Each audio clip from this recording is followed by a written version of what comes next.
தங்கம் விளைகின்ற சவரனுக்கு இவ்வளோ தூரம் ஏறிய நியூஸை மட்டும் கேட்குறேன். என் ஒய்ஃபு சமையல் அறையில் அவங்க உள்ள இருந்து போனா என் ஒய்ஃபு லைட்டாக கரண்டி தட்டுவாங்க, டிக் டிக் அப்படிவாங்க. எனக்கு புரிஞ்சிடும், ஏறிடுச்சான் சும்மா நீ வேற அப்படிமா. அப்போது என் மனைவிக்கு ஹாப்பி, எனக்கு ஹாப்பி. ஆனால் நாங்கள் எங்கள் 2 பேரும் யூஸ் பண்ணாமல் என் பிள்ளைங்கிட்ட தான் கொடுக்க போகிறோம். அப்போ எங்கள் 2 பேத்துக்கு எப்போ அது யூஸ் ஆகும்? அதனால் அந்த விற்கணுங்கிற எண்ணமே நமக்கு வரமாட்டேங்குது.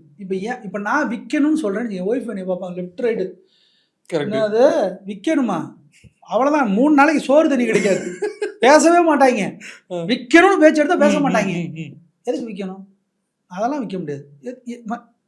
இருமா உட்காந்து பேசுங்க, இல்லைங்க அதெல்லாம் கிடையாது, போச்சு. அப்போ பேச்சுக்கு இங்கே வேலை கிடையாது. அப்போ எப்போ தானே விற்ப? இங்கே பாரு, அப்ரிசியேஷன் நம்பரில் இருக்குது. சிம்பிள். தமிழ் கம்யூனிட்டி இல்லை, டோட்டல் சவுத் இந்தியாவை 34,000 டன் நம்ம வச்சுருக்கோம்ல. அடகு வைக்கிற போது தான் பிரச்சனை வரும்போது தான் கோல்டு ஹெல்ப் பண்ணுது சொல்கிறாங்க, எல்லாரும் ஹெல்ப் பண்ணுதுங்கிறாங்க.